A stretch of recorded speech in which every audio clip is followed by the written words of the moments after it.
ప్రియులారా, బాగున్నారా? ప్రభువైన యేసుక్రీస్తు నామములో మీకు శుభములు తెలియచేస్తా ఉన్నాం.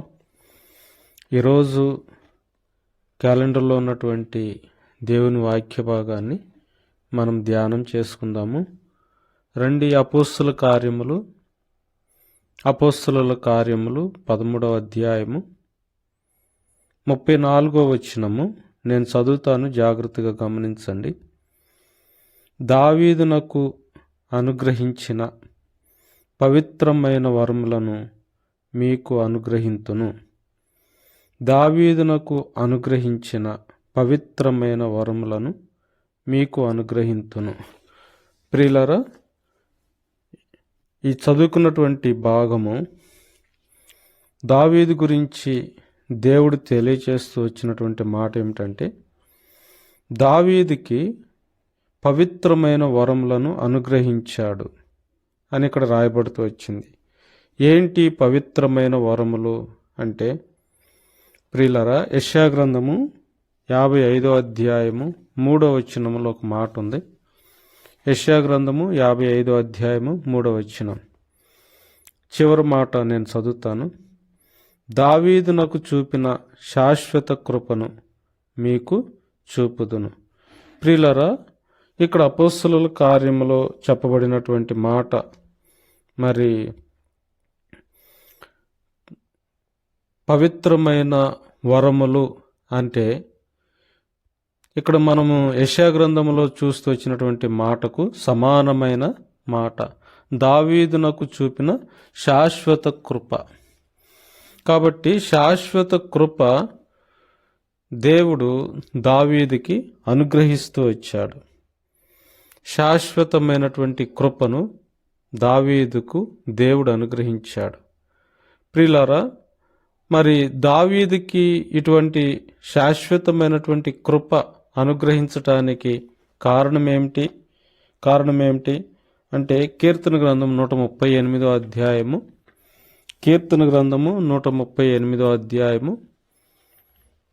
138వ అధ్యాయము 6వ వచనంలో ఒక మాట ఉంది. నేను చదువుతాను. యెహోవా మహోన్నతుడైనను ఆయన దీనులను లక్ష్యపెట్టును. ప్రియులారా, ఈ కీర్తన దావీదు రాస్తూ వచ్చినటువంటి కీర్తన. కాబట్టి ఆయన చెప్పేటువంటి మాట ఏమిటంటే, దావీదు యెహోవా మహోన్నతుడైనను ఆయన దీనులను లక్ష్యపెట్టును. కాబట్టి దావీదుకు శాశ్వతమైనటువంటి కృప అనుగ్రహించబడటానికి కారణం ఏమిటంటే, దావీదుకు దేవుని ఎదుట మరి దీన మనసు కలిగిన వాడుగా, దీనత్వము కలిగిన వాడుగా ఉన్నాడని మనం చెప్పుకోవచ్చు. ప్రియులారా, అందుకనే దావీదు విషయంలో దేవుడు ఒక ప్రత్యేకమైనటువంటి మరి ప్రేమను, కృపను ఆయన కలిగి ఉంటూ వచ్చాడు.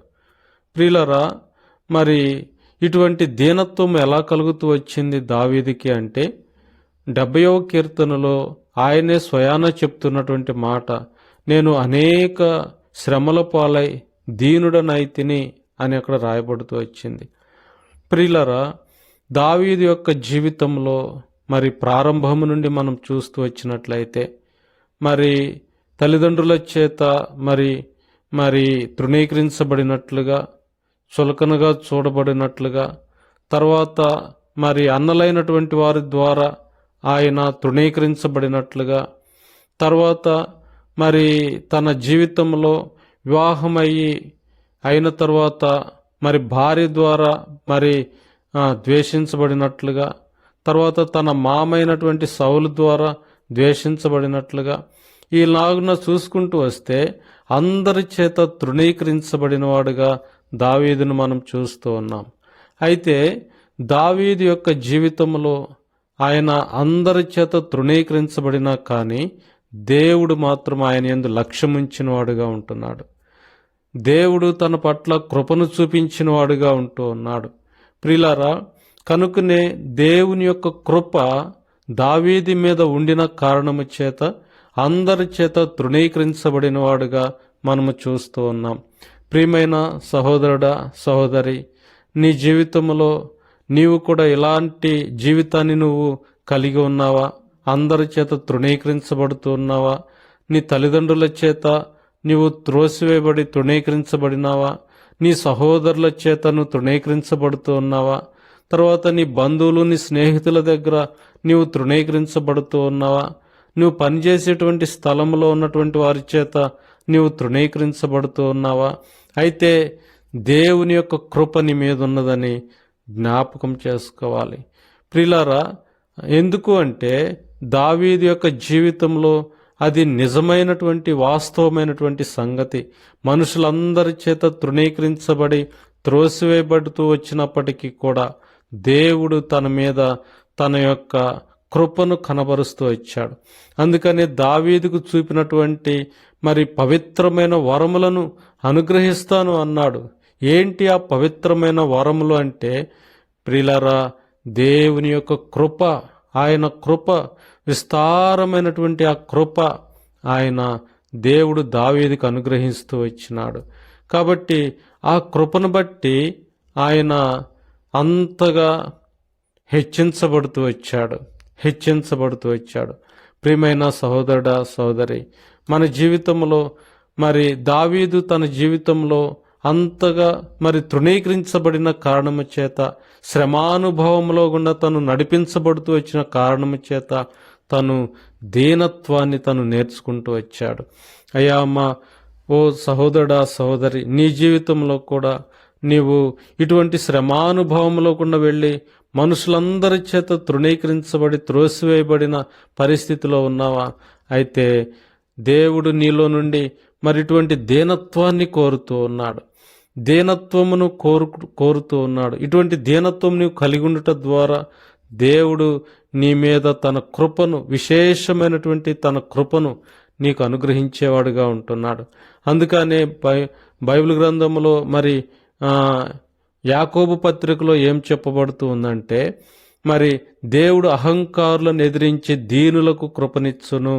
తర్వాత అదే మాట మరి పేతురు గారు కూడా మరి మొదటి పేతురు పత్రికలో కూడా రాయబడుతూ వచ్చింది. యెహోవా మరి దేవుడు అహంకారులను ఎదిరించి దీనులకు కృపనిచ్చును.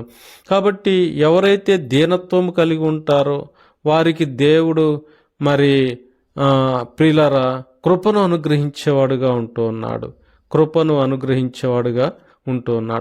కాబట్టి ఇటువంటి కృప నీవు పొందాలి అంటే నేను కూడా మరి దీనత్వం కలిగి ఉండాలని ప్రభు కోరుతున్నాడు.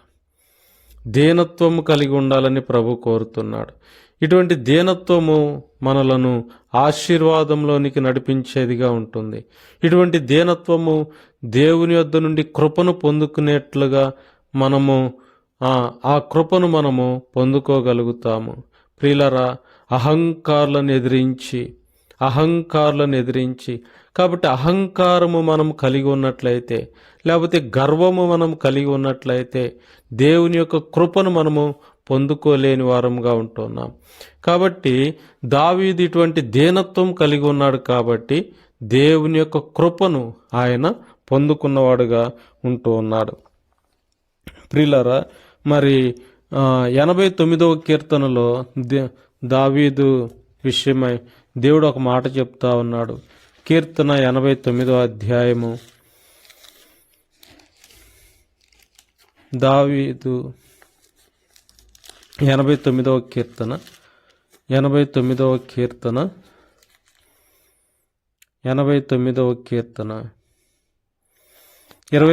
వచనం, 89:24, నా విశ్వాస్యతయు నా కృపయు అతనికి తోడయుండును, నా నామమును బట్టి అతని కొమ్ము హెచ్చింపబడును.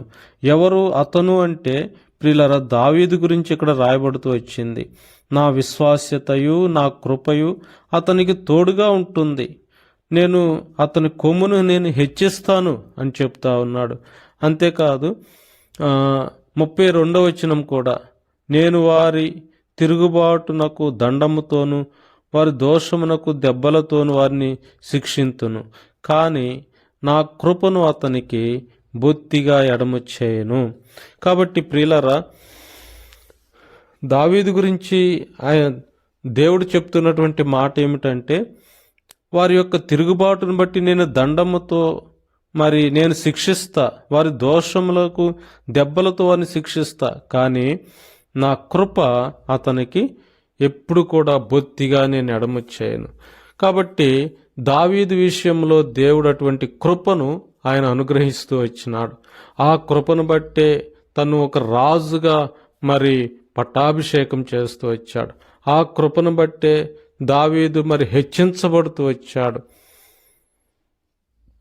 ఎక్కడైతే తృణీకరించబడుతూ వచ్చాడో, ఎక్కడైతే త్రోసివేయబడుతూ వచ్చాడో ఆ స్థలములోనే దావీదు హెచ్చించబడి గొప్ప రాజుగా పట్టాభిషేకం చేయబడుతూ వచ్చాడు. కాబట్టి ప్రియమైన సహోదరుడా, సహోదరి, నీ జీవితంలో నీవు కూడా ఎక్కడ తృణీకరించబడుతున్నావో, ఎక్కడ త్రోసివేయబడుతూ ఉన్నావో, ఏ స్థలంలో అయితే నీవు అవమాన పాలు అవుతున్నావో అక్కడే దేవుడు నిన్ను తప్పకుండా హెచ్చించగలుగుతాడు. తప్పకుండా దేవుడు నీ తలనెత్తేవాడుగా ఉంటున్నాడు. దావీదు జీవితంలో మనం చూస్తూ ఉన్నాం. దావీదు ఎంతగా తృణీకరించబడుతూ వచ్చాడో అంతగా తను హెచ్చించబడుతూ వచ్చాడు. కాబట్టి దేవుడు తన కృప దావీదుకు సమృద్ధిగా అనుగ్రహిస్తూ వచ్చాడు. అందుకని అపోస్తల కార్యములో చెప్పబడినట్లుగా దావీదుకు నేను పవిత్రమైన వరములను ఇచ్చినట్లుగా మీకు ఇస్తానన్నాడు. కాబట్టి దావీదుకు పవిత్రమైన వరము ఏమిటి అంటే దేవుని యొక్క కృపే ఆ కృప సమృద్ధిగా అనుగ్రహించబడుతూ వచ్చింది. అంతేకాదు ప్రియులారా, రెండవ సమూయేలు గ్రంథము 7వ అధ్యాయము 15వ వచనం, నేను స్థాపించుటకై నేను కొట్టివేసిన సౌలునకు నా కృప దూరమైనట్లు అతనికి నా కృపను దూరము చేయను. ప్రియులారా, తను కృపను అనుభవించి అంతగా హెచ్చించబడుతూ వచ్చాడు. అంతేకాదు దేవుని యొక్క విశేషమైనటువంటి ఆ కనికరము చూడండి. దావీదు ఏ విధంగా అయితే కృపను అనుభవిస్తూ వచ్చాడో, ఏ విధంగా హెచ్చించబడుతూ వచ్చాడో, తన సంతానానికి కూడా అదే కృపను ఇవ్వాలని దేవుడు కోరుతూ ఉన్నాడు.